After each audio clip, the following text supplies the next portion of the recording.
We're so excited to introduce you to Dustin James, who's an intuitive, clairvoyant, and energy reader. Dustin can see the energy within and around people, which allows him to pinpoint blocks so that he can help them gain clarity around personal relationships, career paths, or whatever is holding them back from moving forward. Dustin has spent his life using his abilities to guide and inspire thousands of people, including business leaders, to make their impact in the world. When we spoke with Dustin last, we knew we met another member of our soul family. It was an instant connection, and we can't wait for you all to get to know Dustin as well. Hi, Dustin. Hey. Hi, member of our soul family. I'm so happy to have found you, my tribe. It's so rare to find your people, and you are definitely my people. We feel the same way. Totally. We're so thankful to our friend Claudia for connecting us. Oh, she's an angel. She's an actual angel. She is. Yeah. Tell us, how did you come into your gifts, and how did they end up impacting this life's journey so far? Ooh, that's a big question, because I've spent most of my life running from my gifts.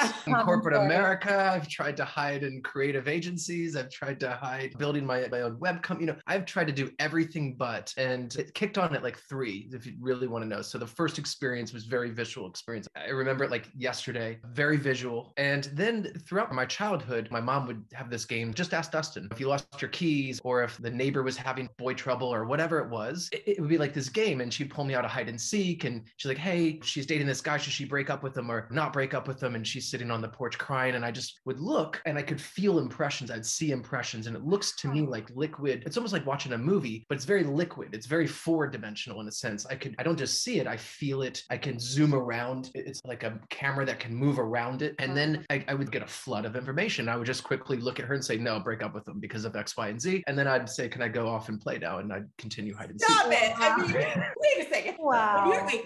When you were 3, what did you see at that point? And did you tell your mom right then that you were seeing any, or did you even think it was weird? So that one is right. I assume with your mom, you're older. Yeah. But the first one is 3. So that one happened. It was almost like someone shined a big projector on my wall next to my bed. And it wasn't anything special in a sense. It was just these 2 guys in a garage with lots of motor parts or mechanics, and they were just wrenching on something like a jet engine or something. It was weird. And I just called for her, and she came, and she said, no, that she comforted me. She said, no, that's a dream. That's a dream. But I can still, I'm not anywhere near those ages anymore. And it's just like yesterday. Well, what that was is something, it was almost like a flare shooting up, because it was going to save me from an experience later in life. Oh, and wow. It came in sync, and that helped me understand, like, oh my gosh, I know exactly what this is. But again, not only did I just see it, I could feel the energy dynamics around that garage, or those 2 men, how they felt individually, what was at play. And that's very key here, because I can't tell you how many clients come to me and say, well, it looked good on paper. The job looked good on paper. The relationship looked good on paper. Moving to another state looked great on paper.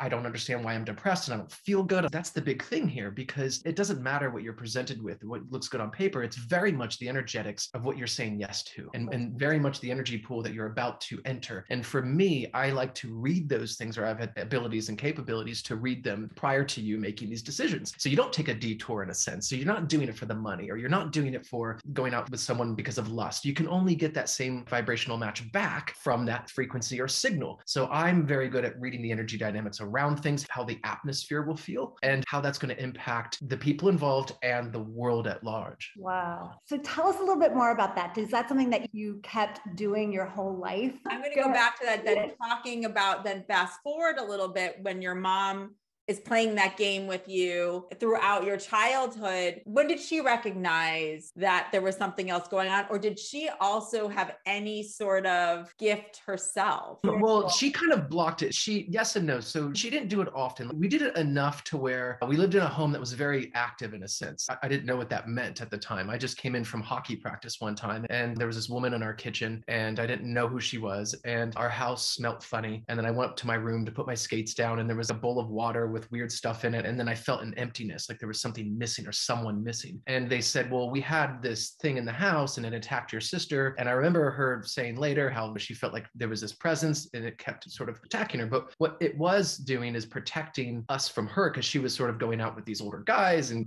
bringing it back into the home and whatever it was. So she brought in a spiritual friend from school, and we didn't know what spiritualism was, but we did know that there was definitely forces around us that you couldn't see. People call them ghosts and whatever. So from that on, it's really my aunt. I have an aunt, Vicky. She is very, very psychic, very aware, very all the stuff, but my Uncle Denny is not, and they've been married over 50 years. And so she'll say, I told Denny to go buy that lottery ticket and he didn't do it, or he didn't do it on time, and then the numbers will hit or something like that. Or she also lived in a very active house where there would actually be physical things that would be moved, and they would just be like, oh, that happened again. So they were always aware. I believe my mom shut it down because my grandmother actually was super aware, and she would, I think probably as a game to play with the kids back in the day, she would try to with the kids. So she'd bring the kids in and she'd do, like, I don't know if they call them seances or whatever, but she would try to feel the impressions, feel the home. I think they probably also lived in an active home. So that was there, but it wasn't dominant in my household at all. And in fact, I remember going to see a psychic in San Diego, and he was this English gentleman by the name of Chris Meredith. Really, really good. The best, one of the best that I've come across. And it was the day I went to go see him, and he said that I was also psychic. He said, well, you can do all the things that I'm doing. He's like, not just psychic, you're also very clairvoyant, and all the clairs are there, and all these gifts and all these abilities. And I remember running home, and I lived in Laguna Beach at the time, so I drove back to Laguna. I called my mom and I said, I just met a psychic. He told me I'm psychic. And she was just really quiet. And then she's like, oh yeah,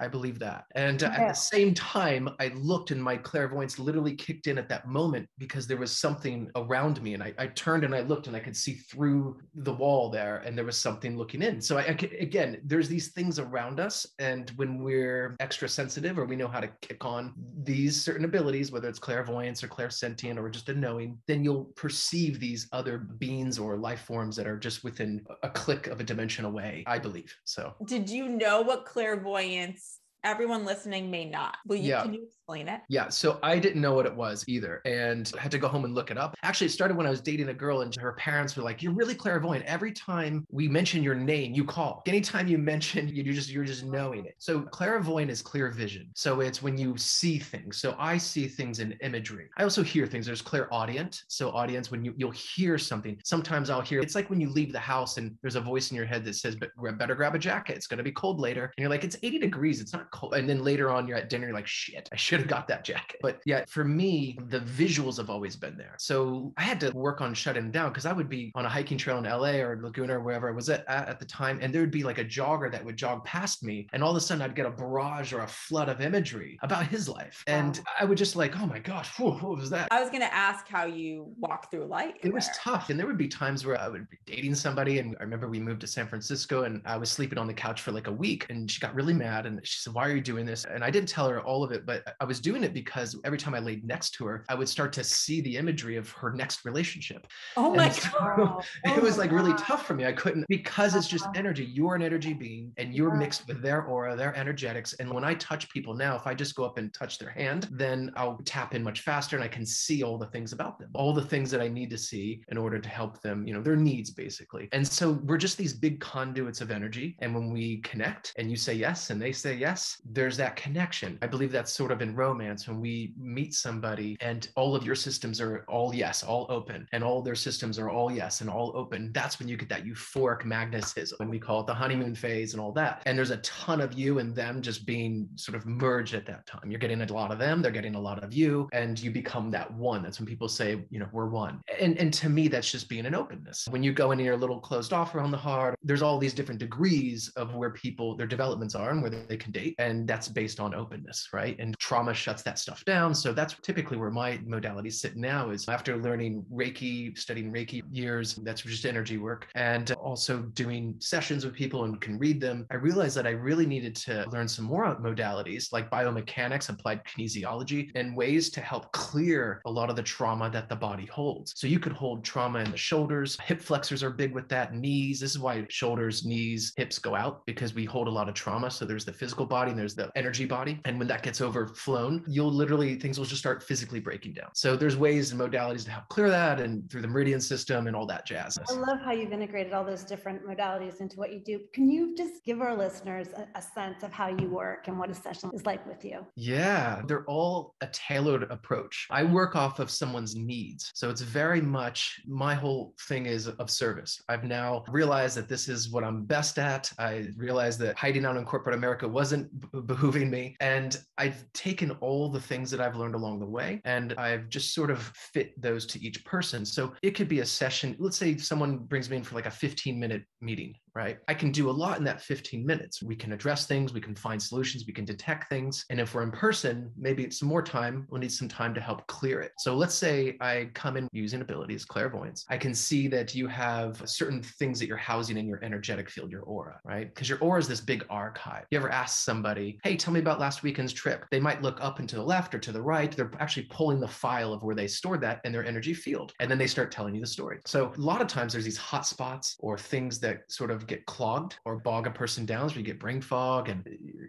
thinking abilities go out, your motor skills go out, all this stuff. There's modalities to help clear that. So it could be, again, addressing the blocks and then finding solutions to help do that. So yeah, go in with clairvoyance, detect it, and then work through Reiki, again, working through the meridian system. Sometimes it's just running a massage gun in certain points of the meridian system and allowing that hip flexor to let go of the trauma that the person has stored there. And it could be sexual trauma. Usually that's in and around the hips. It could be around career. Your left shoulder will hold funerals, loss, sadness, depression. So there's all these parts where it depends on what you're storing. They'll go to these typical spots. It's fascinating. I'm just wondering, do they come to you with a specific ask? In other words, I'm dealing with trauma, I'm dealing with grief, I'm dealing with pain. Is it a specific thing that you're looking for to treat? Or is it you just kind of read into them when you have your first one-on-one? Yeah, most people don't know. A lot of times I always ask, hey, how's it going? And like, I'm fine. And I'm like, well, if you're seeing me and paying me money, there's something up. So I'm like, all right, session's done. Let's go later. So what I'll do is I typically start with the colors in and around someone, because everything you think of, you're big producers, right? So whatever you think, whatever you allow in your airspace, which is your life, whoever you allow in there, whatever careers, whatever you're doing, it creates energetic colors. So the energy spectrum runs from high to low, just like a color spectrum. So the more pastel colors I'll see around somebody that they house in their energy field, the more illumination, the more high vibration, more harmonious vibe that is. And then the lower stuff, I might see a deep dark red in and around their heart with a bit of black in it. And then I'll detect the colors first, because energy doesn't lie. It's not biased. It doesn't care. It's sitting in and around you. And then when I move into that energy and I can see it, then I'll look at why that's happening. So then I'll get the imagery of maybe them sobbing. And then the next image could be around a male figure. And then it will show me his personality and where he sits vibrationally. And then why he's disconnected or why they're not a fit. Maybe things that he's holding back. So it's everything that you've said yes to, that you house, you've archived. And I can move through, or anyone actually has this ability to move through that network or their network of people. So we could address the romance issue and then say, well, this is where it sits. This is why it came in. This is why you're not getting forward motion with it. He's closed off. He's maybe cheating or whatever that is. Or it could be maybe around a loss, a family member that's passed on,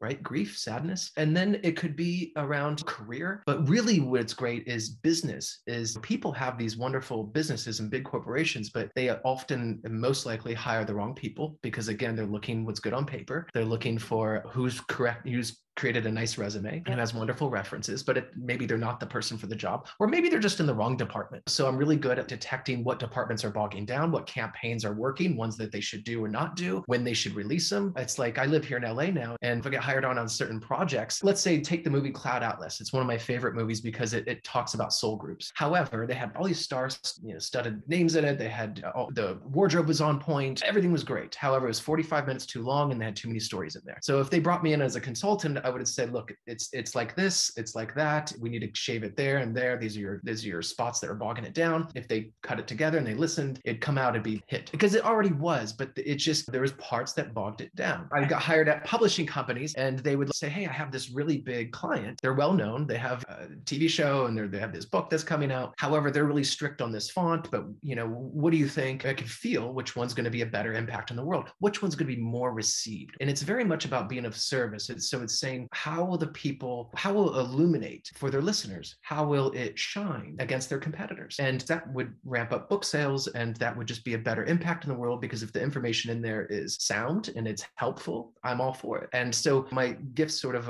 allow me, because I did hide out in corporate America, and I can we sort of talk know about that for a moment, because I'm assuming that led to Crossroads for you. Yeah, that was, so I met a girl, and the first thing I wanted to do is I want to provide. And I was watching a lot of Mad Men at the time. So I was like, oh, marketing, it was in this big space, one of the biggest industries on the planet. And they relocated us. And I was like, okay, well, this is it. I met this girl. This is the way, this is what I'm going to do. And this is going to feed my soul. And I don't have to go around being known as this holistic person that half the culture doesn't even believe in because of their religious beliefs or whatever that is. I just kind of wanted to fit in. And that was the problem. I don't fit in. I can't fit into that box. I'm actually more, I guess, bigger than that in a sense, because where I sit is I can fit into all these different places. I can consult in all these different levels. And so the crossroads was, I was trying to go against my purpose and passion and natural abilities. So, and truly what I'm great at and what I love to do naturally. And I did it for other reasons. And I started to break down physically. So I had rosacea on my forehead for about 2 years. I saw every dermatologist, all these people, they couldn't get rid of it. I did acupuncture, did all these things. Nobody could figure it out. The moment I decided to quit and move away, come back to California and do what I love, it cleared up within a week. Wow. And my body was physically breaking down. So there was the crossroads of saying, hey, you're going in the wrong direction. Again, you're trying to run from, just so you can say you're in marketing instead of being a holistic person at dinner parties. You're trying to fit in again, and you don't fit into these small categories. You're not just a marketing strategist or a campaign manager or a director of whatever. You're not that. You can actually work with these people in a much larger capacity. And so when I sort of went off on my own, I think I finally did it. So I didn't listen right away. I left that company and went to another company in the government space. And again, just hit more walls. And then eventually, I think I got fired. And actually, they're really cool. The boss was like, listen, gotta let you go because the numbers aren't there. But they weren't listening to my campaign strategies anyway. So it was like oil and water. And he said, but what are you gonna promise me something? I said, what's that? He's like, you're gonna go out and do whatever you're great at. And I said, I will. And that was October of 17, and I haven't looked back. Wow. How long did it take you? The software company in Texas, it was under 3 years, just under 3 years, but it felt like 5 or maybe 10. And then I left and went to San Francisco because I was in tech, and I thought, oh, well, tech's booming over there. I can just, translate. And at this point, the relationship was falling apart. Things were crumbling, and just everything was moving, but it wasn't in a bad way. It was actually making room for all this new stuff, this new growth. That's what I was going to say. It was like the universe almost gave you a gift by kicking you out of that job. Yeah. And the next one was literally under 2 years. It always felt longer. Now, when I work, the days just fly by. How did you hone your craft? Decades of experience. I'm sure people want to know from the time you're playing Ask Dustin. And did it start with Reiki? Was that sort of your gateway, or was it something else? Yeah, actually, the Reiki bit. So I went out to do an ionic foot bath with someone. They're like, hey, ionic foot bath. I'm like, what's that? And they're like, oh, you put your feet in water as a coil. It pulls all the heavy metals and stuff out the feet because all the muscles in the bottom of the feet are connected to all the organs and, blah, blah, blah. I said, great. And so we go to this place in Laguna, and there's a woman there, and she's from Australia. And I was in my foot bath, and she came into the room, and she just on the floor and just kind of looked at me, and she just started like kind of gazing a bit at me. And I was like, okay. And then she said, you're not using your gifts, are you? And she said, you're gifted and you're not using your gifts. And I just kind of like held my cards even closer then. And I was like, what do you mean? I'm normal. I'm normal. I'm just an average Joe. And she's like, no. She's like, no. And then she showed me, she's like, you got some stuff on your right shoulder. She came over there and she did her Reiki bit. She just put her hands on my shoulder and she pulled some stuff out of it. And then my shoulder just dropped. And I'm like, whoa, what was that? And I had this, it's almost like a deep breath, just sigh came out of relief. And she said, that was all the stress of hiding from the world. Gosh. Oh, and then I was lopsided like this. I had one shoulder up and I was like, okay. I was like, can you do the other one? Yeah, seriously. And she did. And then later she said, look, she said, I house once a week. I do these guided meditations. I do them here in the studio. She said, you're welcome to come. And I come along. And so I did. And I stuck with her for about 8 months. And in that, she taught me, brought me up the levels of Reiki, where I was working on her clients. I mean, these were like big name people in the world, fashion designers, names that you would know. And And when I would touch them, I would see, again, the imagery would kick on. The moment I touched them, I would see where the trauma was, why it was there, when it happened, what age, and then solutions of how to clear it or how to move it along. That's the thing. We typically hold on to our trauma, or the body does, because A, we're not ready to let go. Sometimes we think that we identify with that trauma and we feel like if we let go, then we were letting go of our own identity, our own story, when really there's more stories to create here. It's like movies. You don't just watch one movie or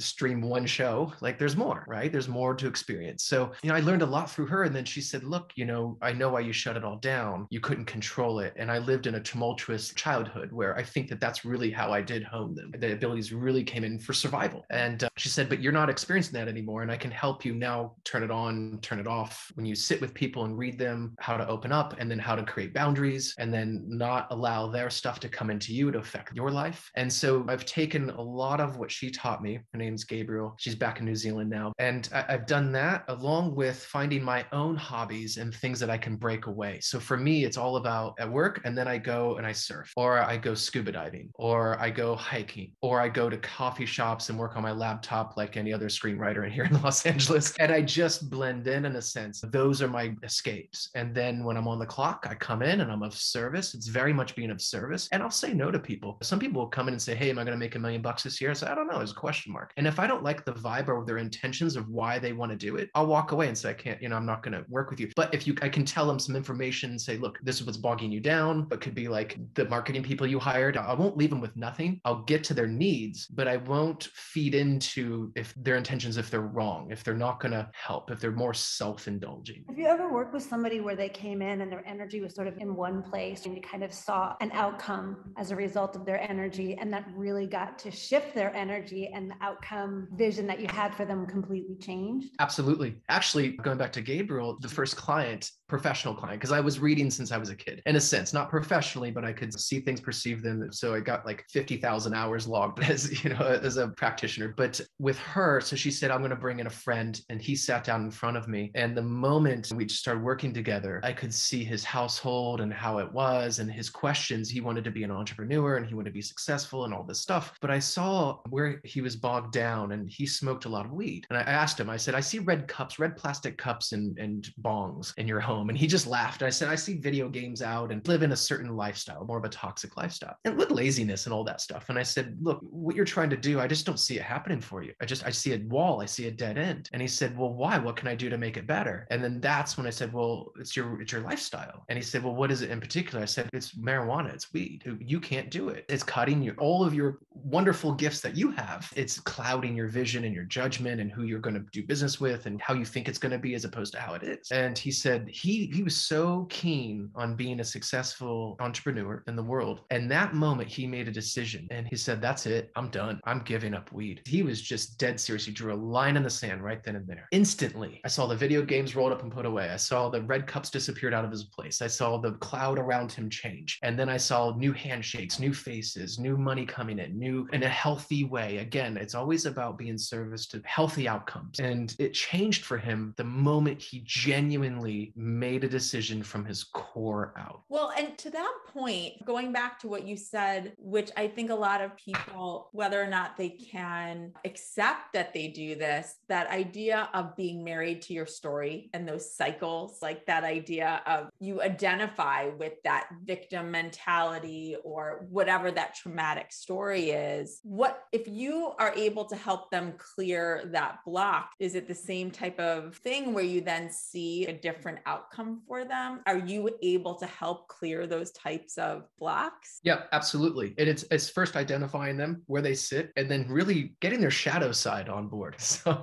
we all have a positive side and a shadow side. There's a yin and the yang, right? There's both sides of things. So a lot of times the shadow side keeps them under grip and it keeps them living that story, believing that, having them believe that, no, you have to do this because it could be, well, your famous rock icon lived this tumultuous life and that's how they were successful. So it will start showing you these stories of which really, look, everybody has their own way to get to the island. And I think I was watching the Jerry Seinfeld bit. He's like, look, it doesn't matter if you swim, skydive, take a jet ski there. The idea is to just get to your island, a place of harmony, bliss, there's healthy relationships, a place where you can put your shields down and you're in a room full of people and you can just be and you feel of love. And you can only do that through letting go, I believe. believe. And through layers, letting the layers like an onion, peeling off those layers little by little. It's not about a straight shot. It's not a drag race. I believe everything moves everything does move in a circular fashion here. So the earth spins in a circular fashion, the galaxy, the universe, everything's circular. And so I believe we plant seeds and then it just sort of starts to move in that direction. And if you stay that course in a healthy way, the layers themselves will just start to come off. But here's the problem. Some people, again, identify with that and they don't know how to let go, or they're in the cloud of it, because at the end of the day, your system in the body, right? This is why I learned biomechanics. It's designed to clean you at night. When you go to sleep, the body goes to work. It starts pushing out all the low energy dynamics that you've collected in the day. So you pick up this static when you go shopping at the grocery store, when you communicate with friends, bosses, colleagues, projects that you're working on, all that stuff. It's always an energy exchange. Even right now, I'm getting a bit of you, you're getting a bit of me. But if we don't unplug from these things and you're this walking, talking mess of toxicity filled with all the things that you house in your energy field of all the things you picked up. And so understanding that concept right there and understanding the me time is so important. So then we can understand what walls we're actually housing and then identify these blocks and then go to a practitioner that can help you maybe work through them and clear them a little bit so that you can actually have a fighting chance and come up over water. So when I'm working with somebody, I can say, oh my gosh, I see this trauma. It started at 6. Well, you just picked up a pattern. And what happens is this pattern, your system starts to overcompensate, almost like when you throw out a shoulder or a muscle, your body still needs to get through the day. So you start walking, limping, but it starts to overcompensate on the other side. The idea is when you pick up these patterns from people, whether they're your parents, a traumatic experience, it's blocking you from it. So it's not allowing you to address it. And it creates this pattern or program in the background, an alternate you become these little mini alternates of other things, other people, not you. And as we start clearing these patterns, these programs that are no longer needed out of the system, out of the biocomputer, then you, the driver who sits in the biocomputer, the avatar, can actually become more of you. Then that's when you become more empowered. You get your power back. You can stop people pleasing, start saying no to people,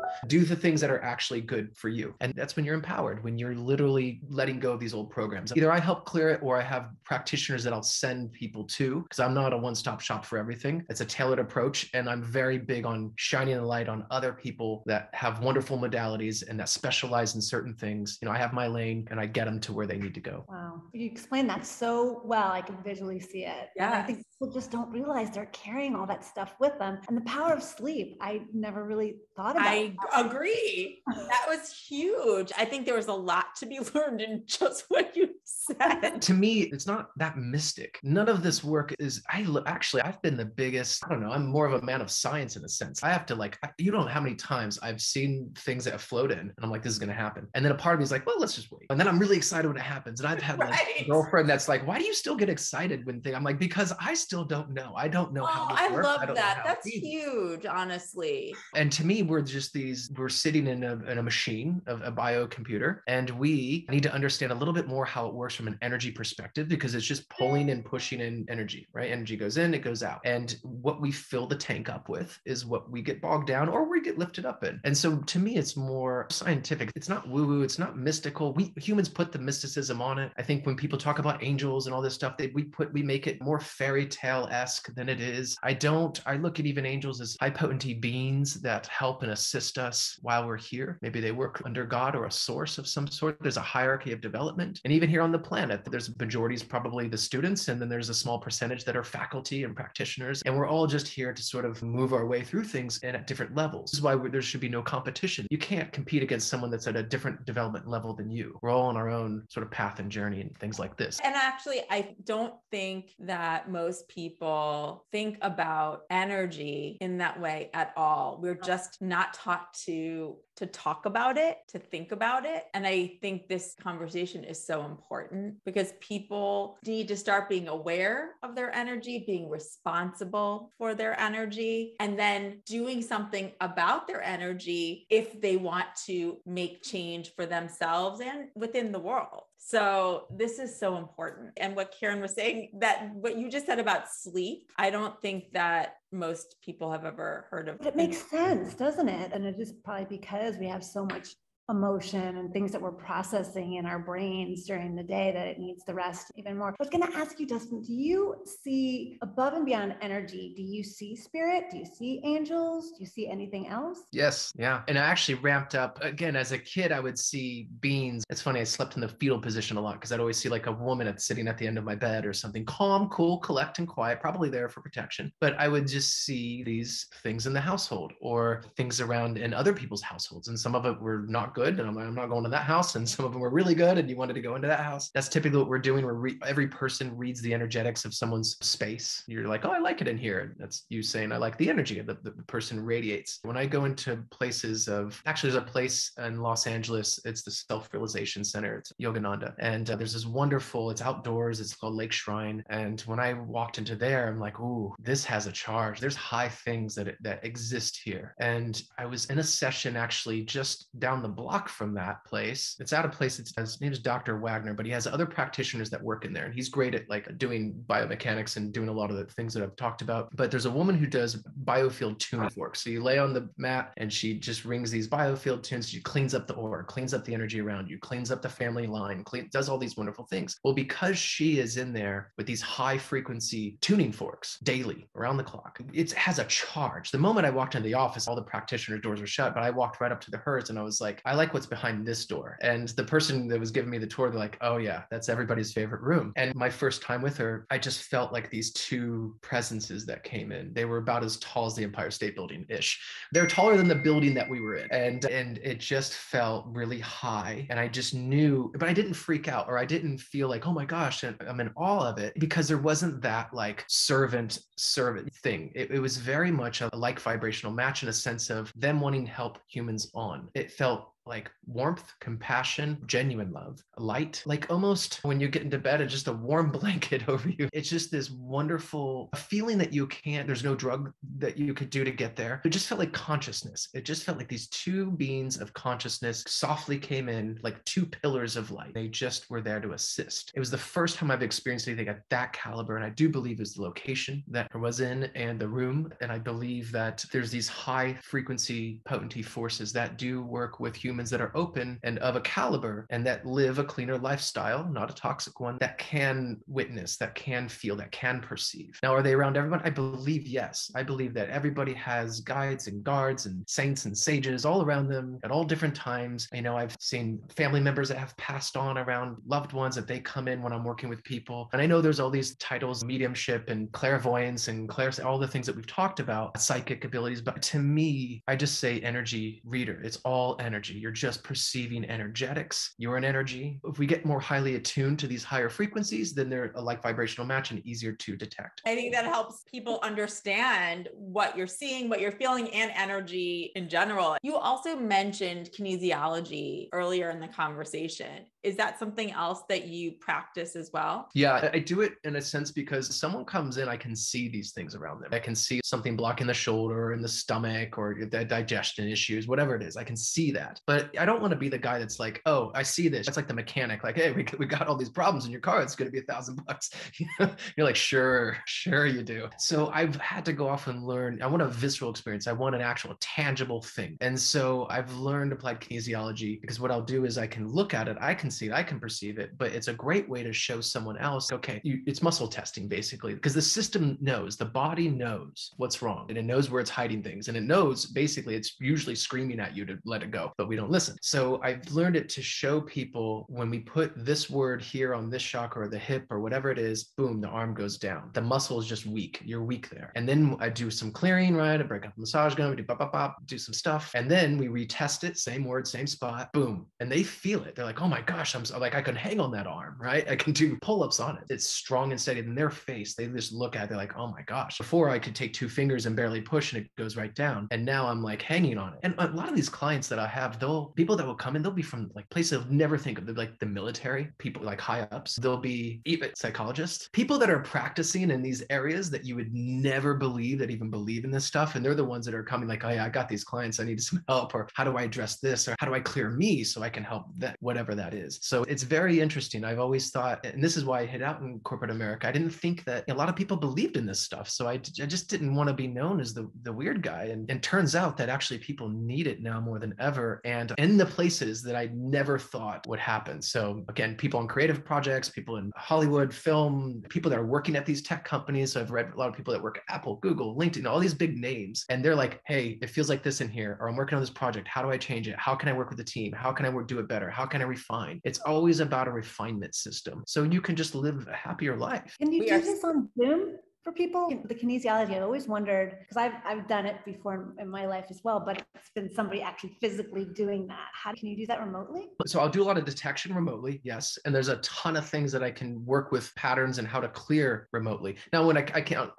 physically touch them through kinesiology, but there's other ways, there's other tools and tactics that I can have them do so they can see the difference. And so it doesn't always have to be in person. And then a lot of times, like I'll fly out and I'll work with people, or a lot of times people fly in here, they'll come to where I'm at and they'll book a few days. We'll do a couple sessions. So there's always a way to do it. And I bounce around a lot. So I'm here, Hawaii, New York, I'll just go, and there's always people that have lined up. And if there's enough people, I'll fly over and we'll get it done. Wow. When you talk about some of the ways that you take care of your own energy, is there anything that you can suggest to someone else to clear their energy? Is there any one thing that you would suggest someone do on a daily basis or a weekly basis? Yep, that's big. And I'll tell you the one, I think, blanket technique that works for me, and I practice in my own daily routine or weekly or whenever I feel needed, because I work with a lot of people and there's a lot of energy exchange. So one thing I do is I just imagine almost like a light coming, my own light coming out of my sit bones and then going into the earth, and maybe imagine it going into the core of the earth or wrapping around the crystals that exist underneath us. But whatever it is, it's into the planet, into the earth. And then I'll imagine a white light sort of coming out of me, almost shooting out of my head and tapping in, going through the sky, through space, and tapping into that white light, that source power, that divine essence. And through that, I'll pull that energy down and I'll meet them halfway. And then from there, I can just say, take a deep breath in the nose, breathe in that white light all the way through your body, and then lion's breath out. And when you do that, you say all stress out. So you're breathing all the stress out. And you do that a couple times, 3 to 5 times. And typically I'll see the imagery of what that stress is. And then after I breathe that out, I'll let that light charge move through the whole system into the earth, cleansing and clearing all the energy. And I'll actually picture maybe people that I've talked to or have had hardships with, or people that I feel like I've connected with in a wrong way. I'll imagine a cord out of my stomach, almost like a plug that you'd plug into an iPhone jack. And I'll imagine 2 of these, just a cord coming out of the stomach and out of their stomach, and I'll just watch it evaporate. And so it's a way to unplug, because every time you speak with people, there's cords that are created, like silver cords. And this is how people feed on your energy. This is how you sort of know how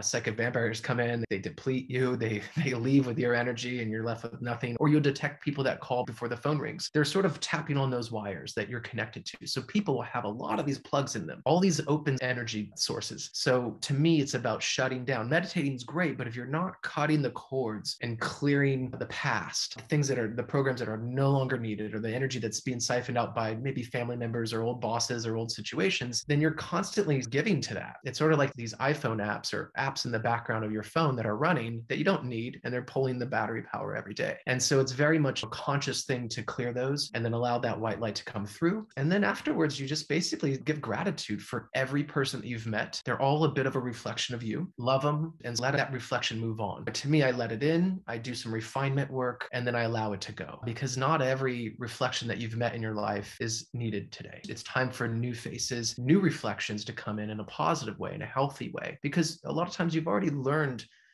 those tumultuous lessons. And it's like being in 6th grade. We don't need 6th grade with us today. We let that go. And then we move into the 7th, and then we continue to move on. But it's best when you cut the old crops, let them go, and allow new faces and new opportunities to come in. Oh my goodness. And I mean, just the idea of the cords. Think about how many, I just was thinking in my own life that are probably still there that need to be cut. I have this vision of this very tangled world that we're carrying around all of these unseen connections to people that we don't even want. Yeah, that don't need it. So let's say a good exercise actually for anyone out there is after you end a conversation, you can do the cord cutting right away. And it's nothing negative. You're just saying, okay, I've turned off that we were on, and now it's time to turn that off, because I'm going to go into a different room with different people or a different meeting. And so you can imagine that, or sometimes when you're laying in bed at the end of the day, and showers are great because it sort of cleans and cleanses a lot of that static that's in your field, in your aura. It cleans it, lets it go. It's washing the day away. And you lay in bed and you can just imagine all the people or conversations that you've had, and just like you said, a bundle of wires just coming out of their abdomen and yours, and just sort of take them out and just throw them and let them dissolve. It's just saying, we're not connected to them anymore. I need my downtime. I need to recharge my batteries now. And so getting in a habit of doing that daily, even if someone that you talked to at the bus stop, or an Uber driver, or a nonchalant conversation with a salesperson, just however brief or however long, you just, imagine their faces and clearing the cords and allowing it to go so they can also move on and they're not affected by your energy. I love that. My mom told me once to imagine when you're taking a shower, that's white light coming down, and that it's cleaning you out of all the negativity that's in your body, and that's all going down the drain as you're taking your shower. And she used to say, cleanse me and clear me and fill me with light. So I try to remember to do that sometimes in the show, especially when I was commuting in that Penn Station. It came in really handy. That, to me, that's an easier exercise. I'm going to write that one down. That's got that one. These are all such great tips, I think, especially the one about cutting the cord. So I think how many times do you come out of a bad meeting or meet somebody in the grocery store and you just have a negative experience? You don't even realize you're carrying pieces of that still with you. So I think that's a really good Sure. And parents, programs that you've picked up from them, they always say, well, you're going to end up like everyone becomes their mother or their father. Well, because you've mimicked them actually. When you first come out, this is your first tribe. So you're mimicking their personalities, their traits, how they deal with situations, how they don't. And so those idiosyncrasies will come out because they're programs of theirs that you inherited, you brought it. And so a lot of times it's about cutting the idea. And it's not anything negative in a sense. It's because you still love them. You just don't want to mimic anymore. And the idea is to become more of you, right? Because when we come out of the womb, we're a sum total of the two bloodlines and all the aunts and uncles and brothers and sisters, all the people. So we have all these people. It's almost like I hear actors a lot of the times, they'll say, oh, I have these 3 idols, or these are the 3 main people. And then it's like, if you take those 3 and put them together, you can say, oh yeah, I can see that. They're just mimicking, pulling in, they're creating a program, and then they're shining that back out. That's acting. So to me, it's about doing what works when you need it, and then allowing to retire those programs and patterns and mimics out. And that's where clearing comes in. So that's when I work with clearing people. And it's about, again, getting your empowerment, bringing your power back, becoming more of you. And you wouldn't believe how your career ideas and path will change. You'll be more aligned with your own purpose and passion and belief system. Your strengths in doing that will go forward. Like you'll be backed by you. When you talk about seeing colors and auras and so forth, do you think everybody can do that? Or do you think that goes back to some energetics on the planet right now have the ability to see that versus others? I was just thinking about that, Yeah, that's a great question, because I feel like it's both actually. I feel that everybody comes in with a different development level or a different frequency. And through these frequencies and development levels, it allows their, let's just say, software to kick on. But everybody has the hardware. Everybody has precognitive abilities. Everybody has the body and the system comes in with that. It's almost like a vehicle. Every vehicle comes in with a radio and GPS system and all the features and functions that a vehicle will have today. Now, not everyone has access to those options. And so you might get a vehicle that doesn't have air conditioning or whatever it is. It doesn't have those things. Now, it doesn't mean that you can't upgrade to that, because it's possible in every vehicle, but not everyone has access to that based on one belief system. Your belief system will cut you right off, or other people's belief systems that have been instilled. If let's say you're brought up in a Christian family, and they say, well, no, if you're seeing things or you're feeling things, that's wrong. Only Jesus can do that. So to me, look, I believe in Jesus all day long. I actually call in Jesus the Christ. I call in Buddha, Krishna, Yogananda, all the saints, all the masters of light. But again, if you're in a certain religion or household, they're going to say, no, it's only this, or it's only that. To me, that's why I actually love the Self-Realization Center, because they have stones that have all the religions. I feel like it's all humans trying to connect into something higher, and everybody's getting a similar story, just in different languages and different understandings, and they're perceiving it differently, but the belief system will cut you off. So to me, it's about, again, carving out the other people, what's been instilled in you. Because look, if you're born in India, you'd have those belief systems. If you're born in a different part of the world, you would inherit that from that energy pool. So everyone has it there. And when you're ready to say, well, I'm open to more, it's really just being more connected to the biocomputer that you're in, because it comes with the hardware already built in. It's up to you when you're ready to do the software upgrade. And when you do that, then you just start having experiences. And look, everyone does this to some degree. When you go on a first date, the moment they walk in the room or the restaurant, or even walking toward you from across the parking lot, your system's already reading them. Oh, their picture looked like this, but now when they're in person, now you're reading their energetics. It's like, oh, now it's this, now it's that. Maybe you're really excited and now you're kind of let down, or maybe you just didn't think of it and then you met them in person and you're like, oh my God, they're so much better than I expected. But you're already doing this. You know when it is to walk on the other side of the road because someone approaching doesn't feel right. Your psychic feelers are already at work, at play. It's just, are you listening to your intuition? Are you listening to what the system's telling you? So to me, the biggest thing I could leave anyone with is get to know the system, the avatar that you're in. It has amazing potential and capabilities and abilities. So when you start to get to know that there's a difference between you and the system that you're sitting in, you're the host of it. It's alive. This body, this thing, it's the living, breathing tissue. It's alive on its own, and it will do what you tell it. And it's the one that hears you every day, and you're the one that's programming it. So if you're like, I hate that, I don't believe in that, it's going to say, okay, great. I will not give you any experiences like that. In fact, I will move you away from that. Or if you're in a bad relationship, the survival mind will say, look, you were brought up in a tumultuous household.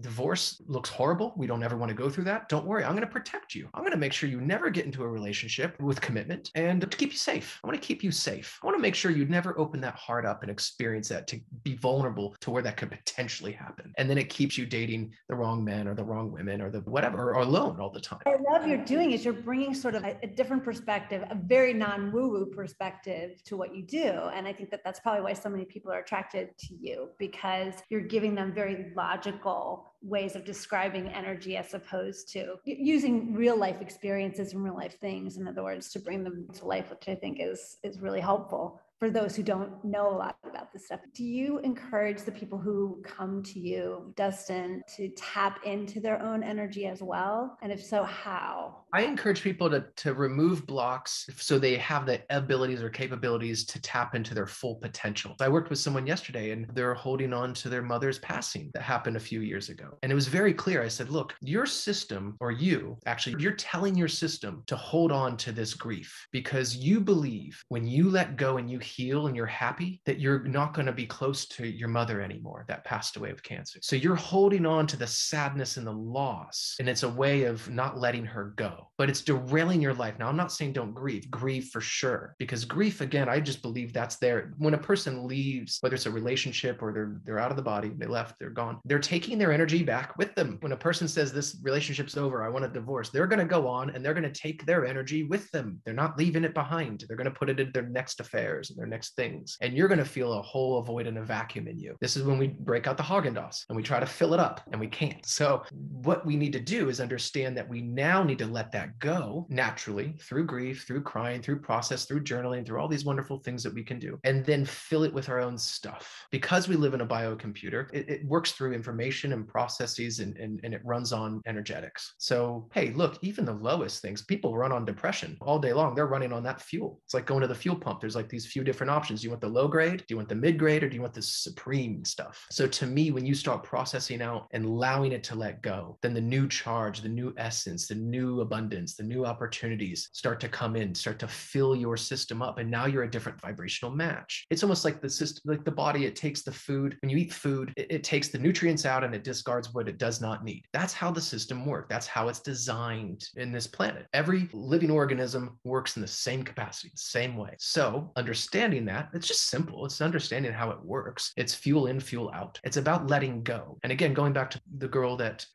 couldn't let go of her mom, her understanding that, it was saying, no, look, now it's at the point where it's been enough time where now it's becoming toxic. It's derailing you. So I worked with her. I only did one session. I can feel about how many sessions someone needs. She needed 6. So she did 1. Within that week, she felt really good in the first 2 days. And then she just like had a lot of grief, a lot of sadness, basically crying for about 5 days. And she said, is this normal? I said, absolutely. It's your system letting go. Because when you cry, it's your emotional center you're taking all that stuff out. It's pushing it out. It's letting go. And that's where crying comes in. That's why a lot of men have problems, because we're told we're not allowed to cry. We have to shove it in, push it down, keep it in. Now they're holding all the BS. And good luck finding another partner that wants to deal with not only your old traits, but the shit you're not letting go of. Who wants to do that? Nobody. I don't want to do that. So when you let go of you, or all the stuff that you don't need, like the system does with food, right? It's not like you just walk around like not going to the bathroom. You got to let it out. When you drink enough water, you got to go to the bathroom. So there's going to be more water. There's going to be more food. There's going to be more relationships. There's going to be more opportunities as soon as you discharge and allow out to let go. Wow. I mean, it totally makes sense. It's totally logical. It is. I think it's more simple in this world than it is. We're the humans, we make things complicated. Well, and I think what you just said too, that for every person, their prescription is different. So when they come see you, some people need 1 session, others need 6, whatever it is. And then each week there's something else they're working on. And that may mean crying. It may mean laughing. Who knows? Yep. But it's some sort of release, whatever that release needs to be. Yep. And most likely you don't know what it is, and you're lying to yourself, or you're lying to your system, or your system's blocking it and not letting you see it because it's too tumultuous for you to deal with, where you wouldn't be able to get up to work every day and handle your family matters and do all these things. So it blocks it. It allows you to go do those things. But now you're running on, let's take an 8-cylinder engine. Now you're running on like 3 cylinders or 2 cylinders or maybe 1. Some people can't. They're just enough to survive, and they come home, they go right to bed. Or they can't move. They can't do it. They're like, I don't know what's wrong. Maybe I'm just getting old. Most people say, I'm just getting old. You know, some of the best practitioners, they're in their mid-70s. Some of them are pushing 80, and they're getting up every day. They're jogging. They're seeing like 10 clients a day, and then they're riding their horses, and they have girlfriend. They're just thriving. They're out there windsurfing. It's not an age thing. It's an energy thing. You have a physical body, then you have an emotional body. When the physical body gets full of stuff, it discards things. We understand that because we witness it every day. When your emotional body gets filled up with stuff, we don't understand that technology yet. Not the masses don't anyway. And we don't understand when we release the emotional body. It's like your phone sort of building up with too many photos or something. You got to get more gigs. Really, you just got to clear the cache. And when you clear the emotional body, you allow room for new love, new romance, new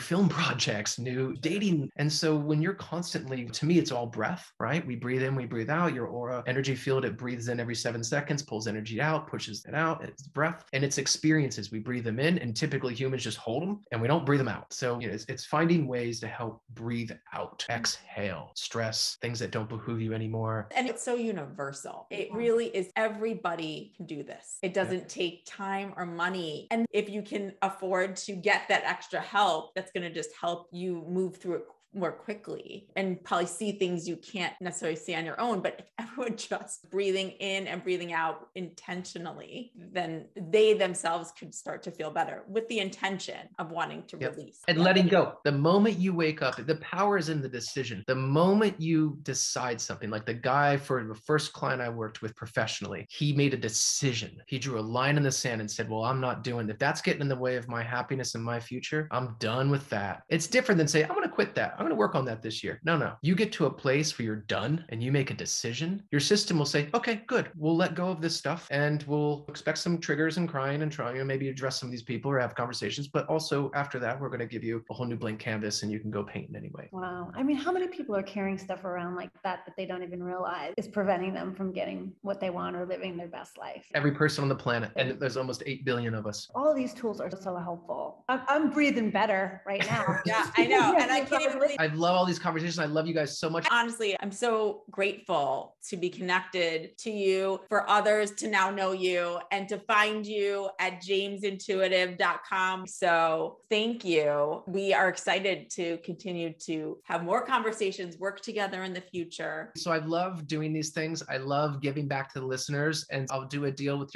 your listeners. And if they go to my website, jamesintuitive.com, or they can even find that on my Instagram page with Mr. Dustin James, I'm happy to give 30% off to any listener that types in podcast fun on my website. So just go on there and type in podcast fun and you will get 30% off to any listeners here today. So again, I'm in this for service. I'm not in it. The money's the outcome. That's the exchange, but I never let that get in the way of working with someone and their needs. And so I'm very much, that's my why. It's being of service to all the good stuff in the world. Thank you so much, Dustin. Thank you. Cannot wait to talk to you again soon. Wonderful. So lovely to talk to both of you. And let's do this more. Let's talk more. I love. We will. Bye for now. Bye.